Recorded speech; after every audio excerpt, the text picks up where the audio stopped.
Saya bersyukur beberapa minggu yang lalu, saya lupa persisnya tanggal berapa, saya berbakti di gereja ini.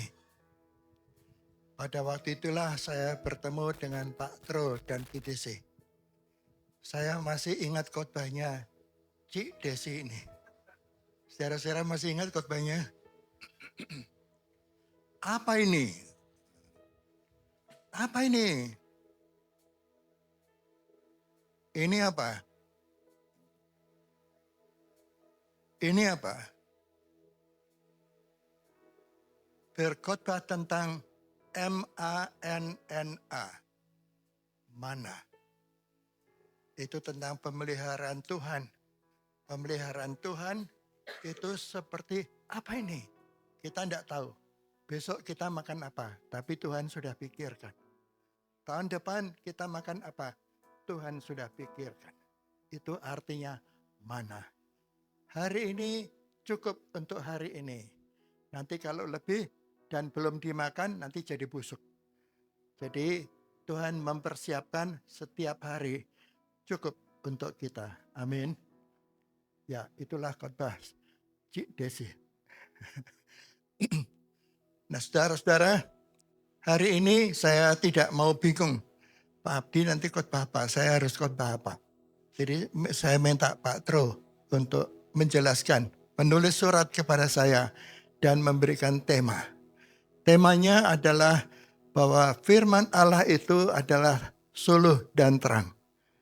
Itu dari Mazmur 119 ayat 105.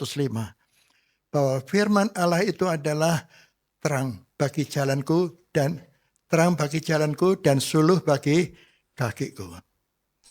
Dan secara khusus untuk minggu ini adalah firman Tuhan adalah senjata untuk peperangan rohani. Oleh karena itu saya memilih pembacaan Alkitab daripada kitab Efesus pasal yang ke-6. Saudara-saudara silakan membuka Alkitab Efesus pasal yang ke-6.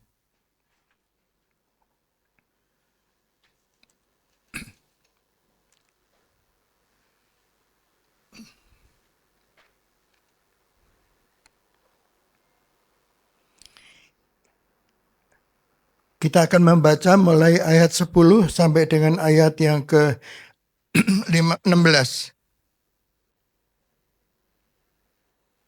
Bisa ditayangkan ya.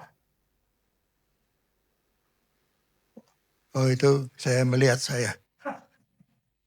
rambut saya. Saya takut kalau rambut saya tiba-tiba berubah jadi hitam. Oke, Efesus pasal 6 ayat yang ke-10. Mari kita baca bersama-sama. Akhirnya, hendaklah kamu kuat di dalam Tuhan, di dalam kekuatan kuasa-Nya. Kenakanlah seluruh perlengkapan senjata Allah, supaya kamu dapat bertahan melawan tipu muslihat iblis.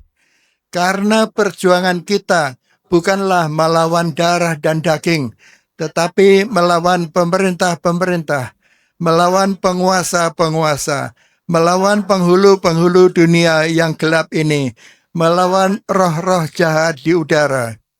Sebab itu, ambillah seluruh perlengkapan senjata Allah, supaya kamu dapat mengalahkan perlawanan pada hari yang jahat itu, dan tetap berdiri sesudah kamu menyelesaikan segala sesuatu.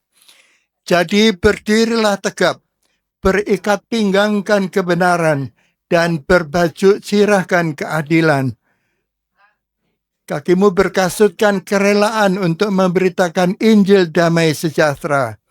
Dalam segala keadaan, pergunakanlah perisai iman, sebab dengan perisai itu kamu akan memadamkan segala panah api dari si jahat. Dalam segala keadaan, 17.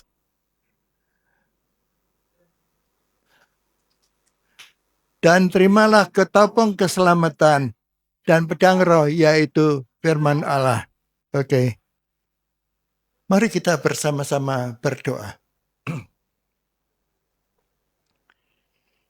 Ya Tuhan, Bapa di surga, terima kasih untuk kesempatan ini. Kami sudah membaca firman Tuhan yang tertulis. Kami berdoa supaya Tuhan Roh Kudus mengambil alih waktu pemberitaan firman ini. Biar Tuhan urapi hamba-Mu bagi pelayanan firman Tuhan ini. Supaya sampai kepada masing-masing kami. Dapat kami pahami, dapat kami resapi, dan akan menjadi pesan firman Tuhan merupakan rema dalam kehidupan setiap kami. Terima kasih ya Tuhan, bekerjalah seluas-luasnya. Biarlah nama Tuhan yang dimuliakan. Demi nama Tuhan Yesus. Amin. Amin. Saudara-saudara, kalau berbicara tentang peperangan rohani, maka saya berpikir seberapa besar sesuatu masalah itu dianggap sebagai perang. Kita bisa membayangkan itu peperangan yang terjadi di Timur Tengah sekarang ini. Itulah yang namanya perang. Sebenarnya kita ini berada di dalam waktu-waktu di mana peperangan rohani itu terjadi. Ada banyak sekali macam peperangan di dalam kehidupan kita. Nah, saya ingin mengajak kita sekalian untuk membatasi diri, melihat beberapa bidang peperangan di mana iblis bekerja dengan leluasa, dengan dahsyat. Saya mengacu kepada Matius pasal 4. Itu adalah ketika Tuhan Yesus dicobai. Ketika Tuhan Yesus berpuasa 40 hari, maka Tuhan Yesus lapar. Maka kemudian iblis mencobai Tuhan Yesus. Saudara-saudara ingat, ada 3 macam pencobaan. Iblis datang kepada Tuhan Yesus dan berkata, Tuhan, ya kira-kira dalam bahasa sehari-hari, Tuhan, engkau kan lapar. Jadikan batu itu menjadi roti. Tuhan Yesus bisa atau tidak menjadikan batu itu roti? Sangat bisa. Tapi Tuhan Yesus tidak mau mendengarkan permintaan iblis itu. Tuhan berkata, manusia tidak hidup dari roti, tetapi dari setiap firman yang disampaikan oleh Allah. Itu adalah firman Tuhan, itulah pedang roh. Firman Tuhan mengcounter bujukan iblis dengan firman Tuhan. Yang kedua, Tuhan Yesus dibawa naik ke bubungan bait Allah. Ya, saya tidak tahu kalau di sini di mana. Ada di sana, di depan ada. Cerobong yang tinggi. Oke, Tuhan Yesus dibawa di cerobong yang tinggi, di bait Allah. Iblis berkata, Tuhan Yesus, Tuhan melompat. Nanti kalau kamu melompat, sebelum kaki itu menyentuh tanah, malaikat akan menangkap kamu dan kaki tidak akan menyentuh tanah. Wah, orang akan kagum, bertepuk tangan. Saudara-saudara, itu pencobaan iblis yang kedua. Pencobaan iblis yang ketiga apa? Iblis membawa Tuhan Yesus naik ke gunung, ke atas gunung. Lihat itu, semuanya akan aku berikan kepadamu kalau kamu mau menyembah aku. So simple, tidak perlu jalan menuju kayu salib. Cukup sembah aku, nanti semuanya aku berikan sama kamu. Jadi saudara-saudara, ada 3 macam bidang di mana iblis mencobai Tuhan Yesus. Yang pertama, berhubungan dengan kebutuhan sehari-hari kita. Yang pertama berhubungan dengan hal-hal yang seringkali kita khawatirkan. Bukan hanya kita khawatirkan, tetapi juga kemudian bisa menjadi yang kita sesali. Yang kita khawatirkan apa? Makan, minum, pakaian, rumah. Seperti itu. Iblis ingin menawarkan itu kepada orang-orang sehingga sekarang ini ada pinjol.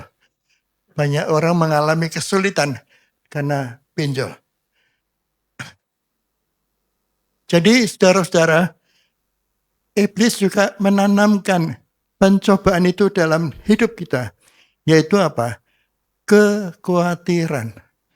Khawatir dengan apa yang akan kita makan, khawatir dengan apa yang akan terjadi, khawatir dengan banyak hal. Firman Tuhan berkata apa tentang khawatir? 1 Petrus pasal 5 ayat 7. Jangan kamu khawatir, serahkanlah semua kekhawatiranmu kepadaku. 1 Petrus pasal 5 ayat 7. Mari saudara-saudara melihat firman Tuhan.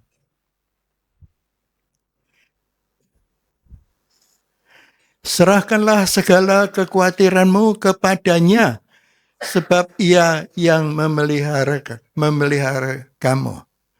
Serahkanlah segala khawatirmu kepadanya, sebab ialah yang memelihara kamu. Pak terus ini Pak. Saya mau serahkan ini sama Pak Tro.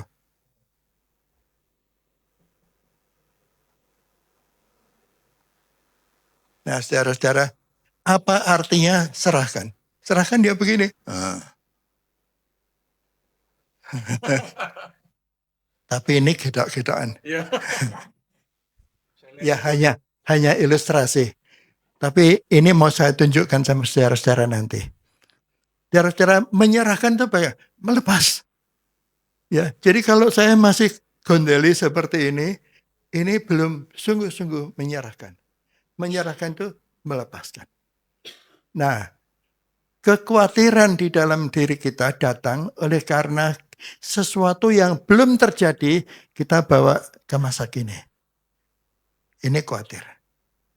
Sebaliknya, ada sesuatu yang juga bisa mengganggu kita, yaitu menyesali. Wah, duitku hilang. Wah, permataku hilang. Wah, tabunganku hilang. Masa lalu itu sudah lewat. Tetapi itu menjadi yang kita sesali. Jadi iblis bisa mengganggu kita dalam hal tersebut.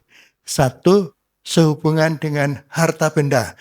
Itu adalah kekhawatiran dan penyesalan. Khawatir. Dua, menyesal. Saudara-saudara. Jadi apa kata firman Tuhan tentang itu? Tuhan berkata, serahkanlah segala khawatirmu. Ya serahkan. Serahkan itu artinya ya serahkan itu. Serahkan tapi masih ditarik-tarik. Ini belum sungguh-sungguh menyerahkan. Nah, ya yang sehubungan dengan harta seringkali saya sebut tadi adalah disesali. Aduh, kenapa dulu hilang? Aduh, kenapa dulu hilang? Kalau sekarang masih ada, saya bisa kasih sama anak-anak saya. Oh, saya bisa sumbangkan ke sana kemari, padahal belum tentu. Gitu. Oke. Nah, saudara-saudara, jadi yang pertama itulah pencobaan yang datang kepada Tuhan Yesus. Dan bagaimana mengatasinya? Firman Tuhan berkata, satu, serahkan. Yang kedua apa? Mengucap syukur. Saudara-saudara, ya saya senang dengan 1 Tesalonika pasal 5 ayat 18. Mengucap syukurlah senantiasa. Mengucap syukurlah senantiasa. Di dalam segala sesuatu. Karena itulah yang dikehendaki oleh Tuhan bagi kamu. Ya, 1 Tesalonika pasal 5 ayat 18. Mengucap syukurlah dalam segala hal. Sebab itulah yang dikehendaki Allah dalam Kristus Yesus bagi kamu. Mengucap syukurlah dalam hal apa? Dalam segala hal. Dapat hadiah, mengucap syukur. Ada musibah, mengucap syukur. Mengucap syukur di dalam segala hal. Artinya apa? Itu berarti senantiasa. Senang, susah, dan itu senantiasa di dalam segala hal. Di dalam segala sesuatu. Di dalam segala waktu. Dan itulah yang dikehendaki Allah bagi kamu. Itu bukan saran. Itu bukan usul. tetapi itulah kehendak Allah. Jadi kalau kehendak Allah itulah berarti perintah Allah. Jadi kalau saya menghadapi sesuatu, nomor satu yang saya setel hati saya adalah mengucap syukur. Jadi respon saya harusnya adalah mengucap syukur. Di dalam segala sesuatu. Di dalam segala sesuatu berarti di dalam semua hal dan di dalam semua waktu. Jadi itulah pesan firman Tuhan. Jadi pencobaan, peperangan rohani yang pertama itu berhubungan dengan harta benda, berhubungan dengan kekhawatiran, dan berhubungan dengan penyesalan karena masa lalu yang terjadi. Apa yang kedua? Yang kedua adalah Tuhan Yesus dibawa naik ke hubungan bait Allah tadi. Itu tentang kebanggaan. Kebanggaan. Saudara-saudara, saya ya hari ini atau bulan ini, bulan keluarga, saya kemarin diwawancara. Karena ada rencana penulisan sejarah Pendeta Gombak Sugeng. Jadi saya ditanya, Pak, ini siapa? Oh ya, saya cucunya Pendeta Gombak Sugeng. Saya harap saudara-saudara sudah kenal nama beliau. Ada yang belum kenal? Pak Gombak Sugeng. Ya, beliau adalah salah satu pendiri daripada GKMI. Pada waktu dia menjadi percaya Tuhan Yesus, dia adalah pengurus kelenteng. Dia bendaharanya kelenteng. Dia juga orang yang suka berjudi. Nah, di sini ada cucu-cucunya Kong Gombak. Ya, ini Pak Jeffrey, ya, Busin, ini adik-adik saya. Jadi kita sama-sama cucunya Kong Gombak ya. Oke. Saudara-saudara, tentu di satu sisi itu bisa merupakan kebanggaan. Wah, saya cucunya Kong Gombak. Saya juga keponakannya Pendeta Andreas Setiawan. Pendeta Andreas Setiawan adalah pendiri PIPKA, Pengutusan Injil dan Pelayanan Kasih. Dan sebagainya. Itulah Paulus juga begitu. Ya, banyak orang membanggakan diri sebagai keturunan Ibrahim. Aku juga keturunan Ibrahim. Ya, saudara-saudara seperti itu. Dan sebagainya, dan sebagainya. Ada banyak hal yang menjadi pergumulan Paulus. Paulus kemudian berkata, aku dibawa ke Firdaus untuk melihat satu pribadi. Dan Paulus menjadi bangga dengan hal itu.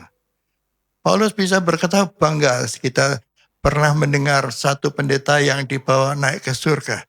Ya, itu kesaksian. Ya, saya tidak bermaksud mengkritik beliau, bukan. Tapi maksud saya bahwa ini sekedar sebagai ilustrasi bahwa hal seperti itu bisa menjadi sesuatu kebanggaan. Nah, saudara-saudara, ya mungkin saya juga bisa menyebutkan beberapa kebanggaan yang lain. Ya, orang mengenal saya dulu pelayanan di Salatiga. Saya pada waktu SMA, saya hadir di kemah pemuda. Dan pada waktu itulah Tuhan panggil saya melalui 5 roti dan 2 ekor ikan. Di sini banyak orang yang lapar. Siapa yang rela memberi diri untuk memberi makan? Hati saya deg-degan begitu. Saya duduknya di sana. Di pojok sebelah kanan. Berdiri, tidak mau. Berdiri, tidak mau. Berdiri. Akhirnya saya tidak tahan. Saya maju ke depan. Saya memberi diri kepada Tuhan. Tuhan, kalau Tuhan kasih umur, itulah waktu Tuhan punya. Tuhan kalau kasih kekayaan itu adalah Tuhan punya. Tuhan kalau kasih kepintaran itu adalah untuk Tuhan. Dan saya mengucap syukur Karena Tuhan menggiring saya sepertinya berada di jalan jalan layang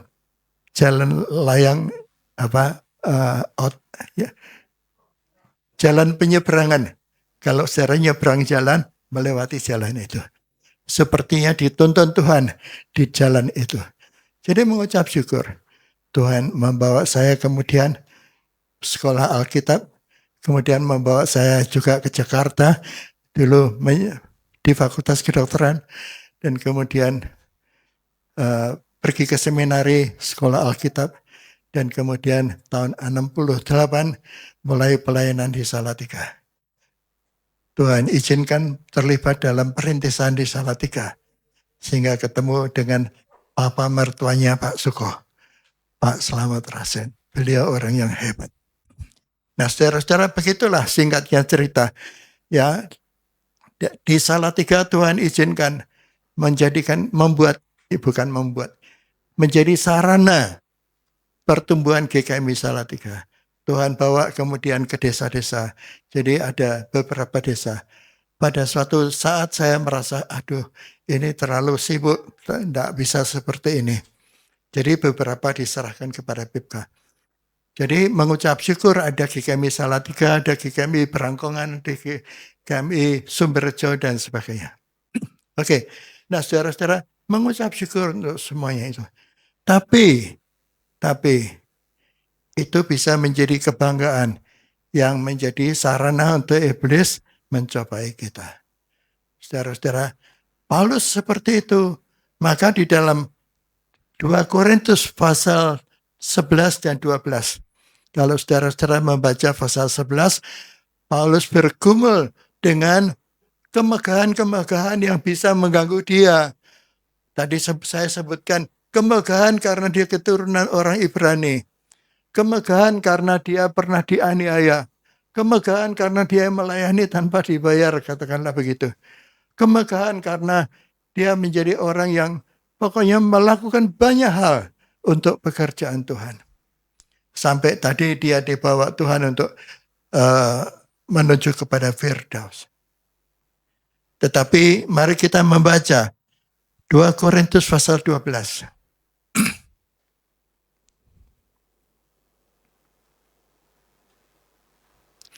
2 Korintus pasal 12 ayat yang ke-7.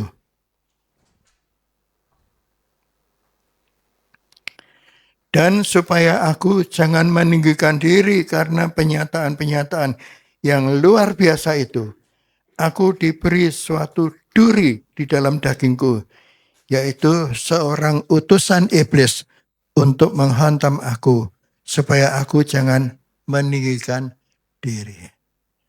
Saudara-saudara, jadi itulah Paulus.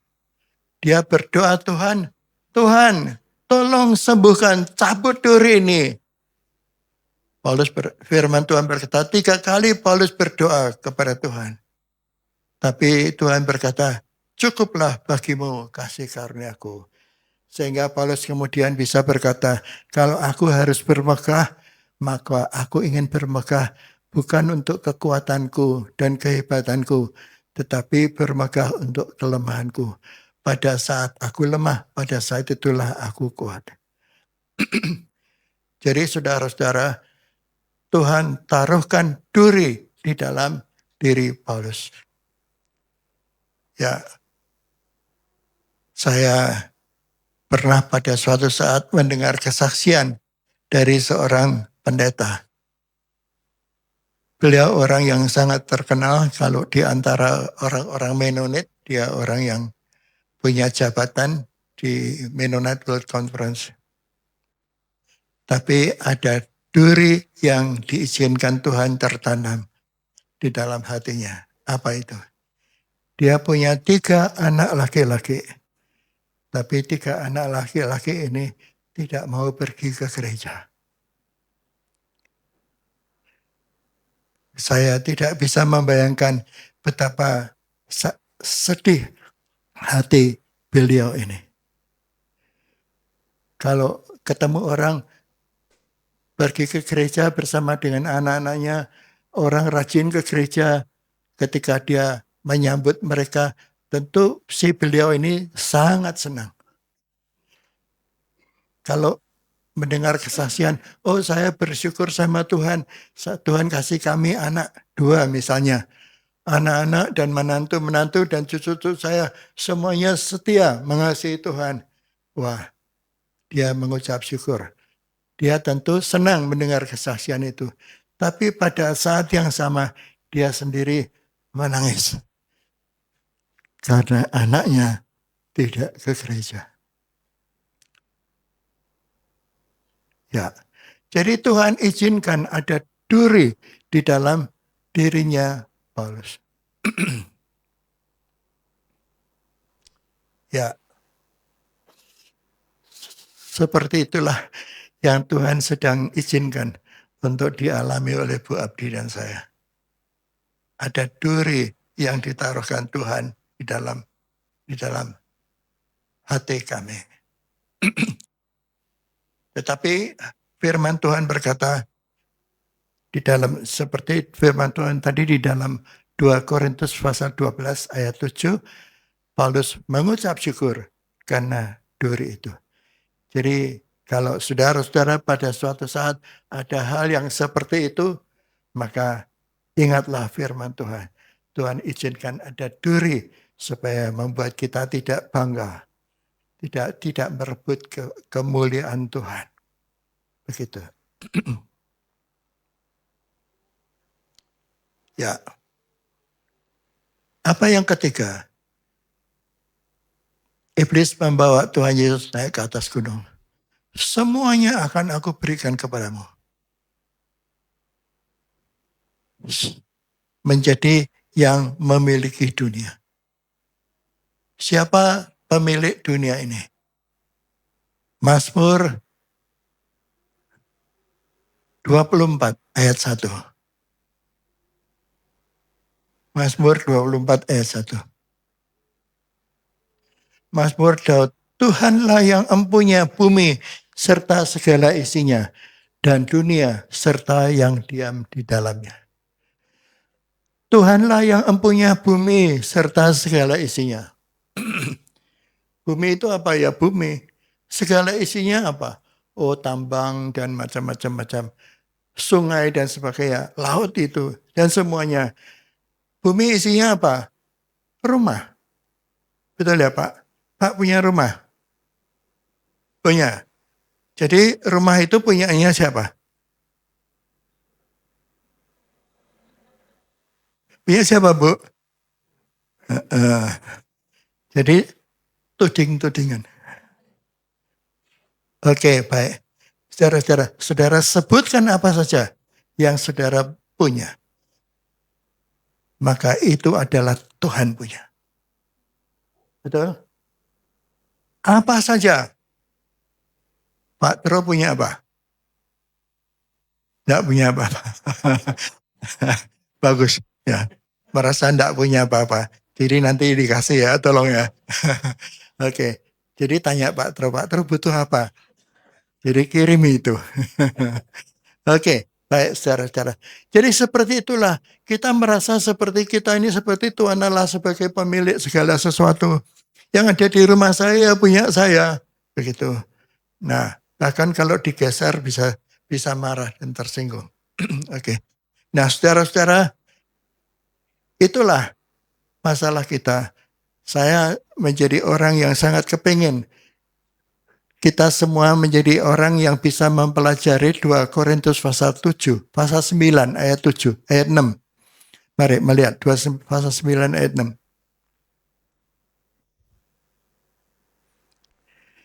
Camkanlah ini, orang yang menabur sedikit akan menuai sedikit juga.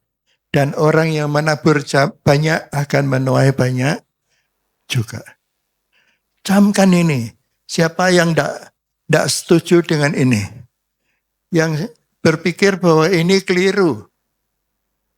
Tidak ada ya. Jadi camkanlah ini, orang yang menabur sedikit, ya menuai sedikit. Orang yang menabur banyak, menuai banyak. Pertanyaannya, ketika Tuhan berkata begitu, Tuhan mau kita memberi sedikit atau banyak? Atau saya balik, ketika Tuhan ngomong seperti itu, Tuhan mau memberi banyak atau sedikit? Ayo, yang setuju banyak angkat tangan. Yang tidak tahu angkat tangan. Oke. Nah, saudara-saudara, kalau seseorang berkata, apa yang kamu tabur itulah kamu tuai. Jadi tentu Tuhan mau kita ini menabur banyak supaya kita bisa menuai banyak. Sebab Tuhan itu punya sangat banyak. Jadi Tuhan maunya memberi banyak. Menabur banyak. Tuhan maunya kita memberi banyak. Begitu. Tapi seringkali kita tidak bermurah hati. Saudara-saudara. Kita seperti orang yang kalau pegang begini. Ya. Coba tangan saudara. Saudara, Tuhan, tolong tunjukkan tangan saudara-saudara. Kalau saudara-saudara pegang kasih duit sama orang bagaimana? Begini kan? Nah, ini kan? Nah. Oke. Itu cermin daripada orang yang mau menahan. Ya. Tuhan sebenarnya mau kita bagaimana? Tangannya begini. Ya. Menjadikan tangan kita ini sebagai saluran. Saudara-saudara yang duduknya di sebelah sini agak minggir. Sini, supaya saya bisa melihat wajah saudara-saudara. Nah. Saya bes. Ini karena dulu jemaat GKMI anugerah, jadi saya bisa minta. Ayo minggir-minggir, ayo. Supaya saya bisa melihat wajah saudara-saudara. Masa saudara-saudara mau mengganggu saya? Oh ya toh. Nah. Oke, baik. Ya saya senang kalau bisa melihat. Supaya saya tahu kalau ngantuk.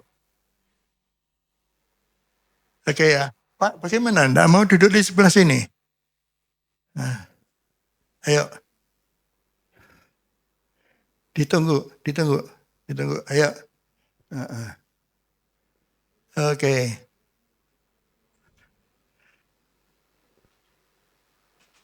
Ya. Saya senang di sana ada keponakan saya namanya Jeffrey.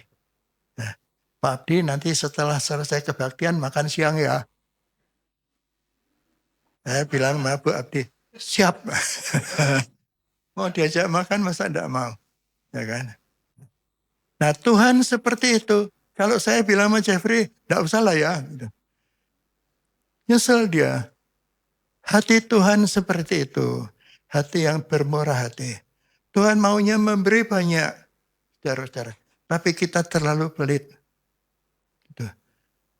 Saya sering ngajak orang salaman. Kalau orang salaman sama saya tahu ya apa artinya. Pak terus kalau saya salami. Tidak pernah saya salami ya. Oke. Oke, baik saudara-saudara. Jadi saya suka nyalami orang. Apa artinya?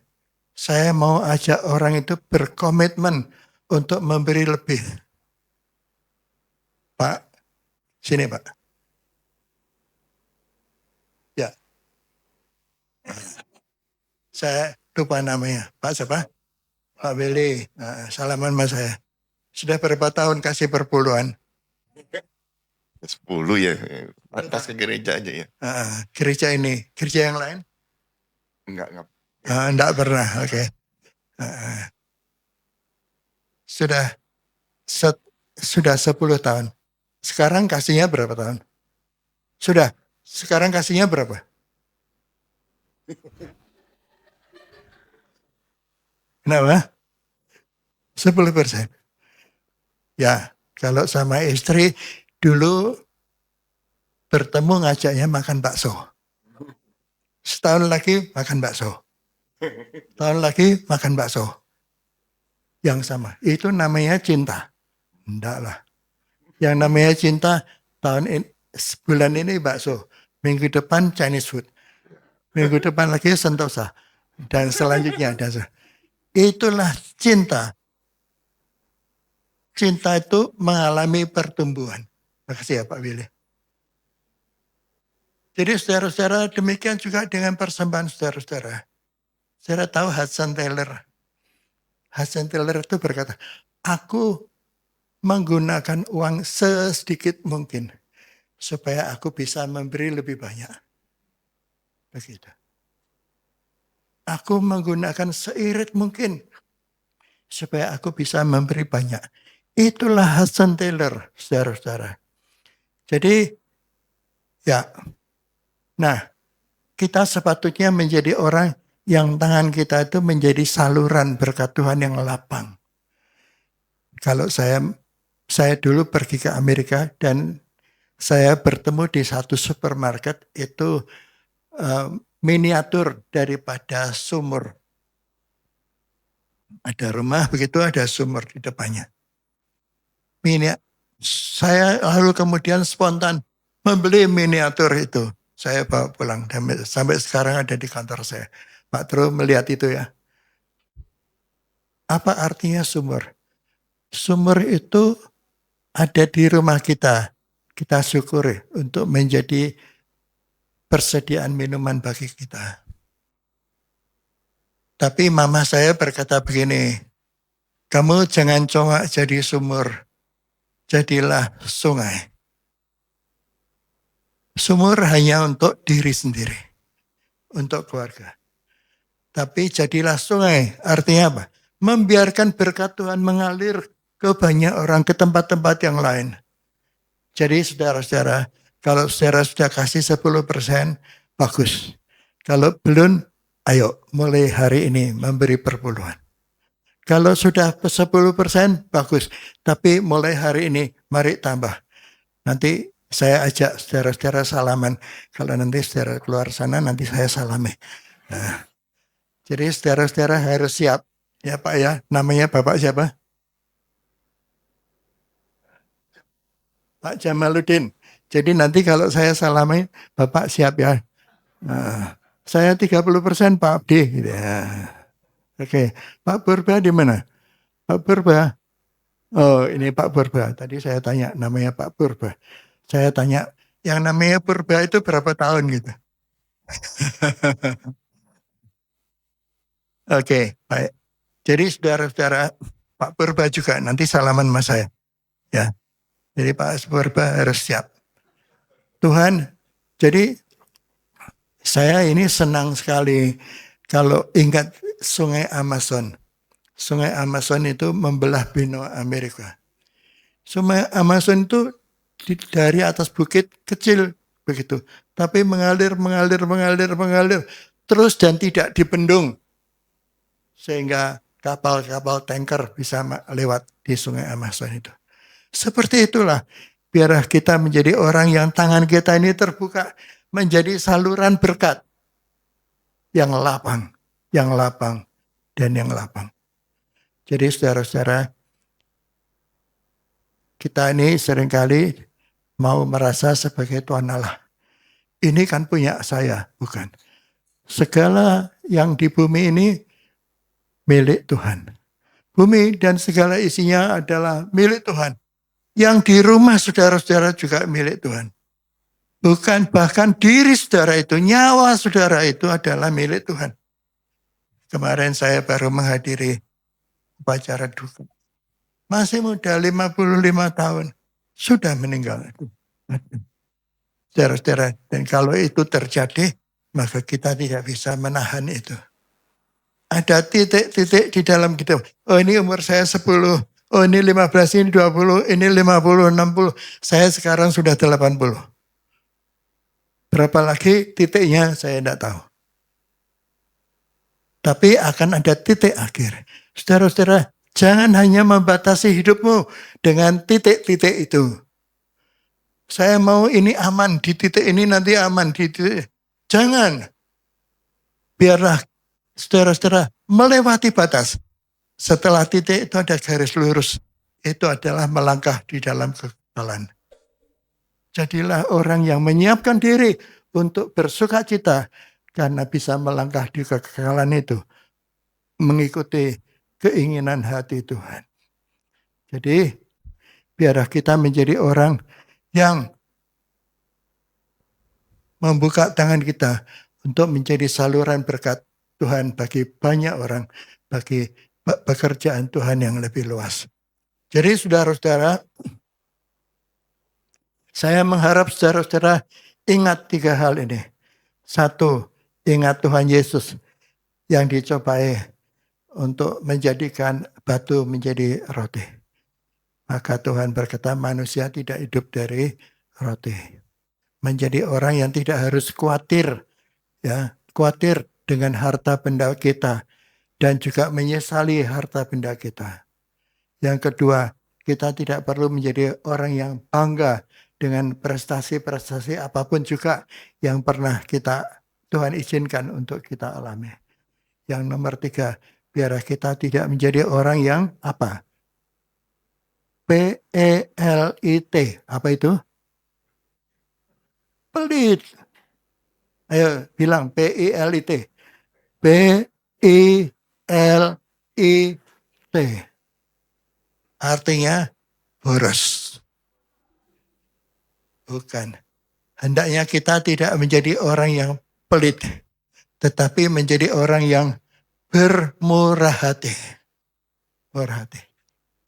Firman Tuhan berkata di Matius pasal 5, berbahagialah orang yang murah hati, karena dia akan beroleh kemurahan.